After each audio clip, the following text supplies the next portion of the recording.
You ask Tiger to solve. This deals with linear equations with one unknown.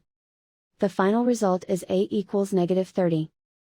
Let's solve it step by step. Simplify the expression. Simplify the arithmetic. Isolate the a.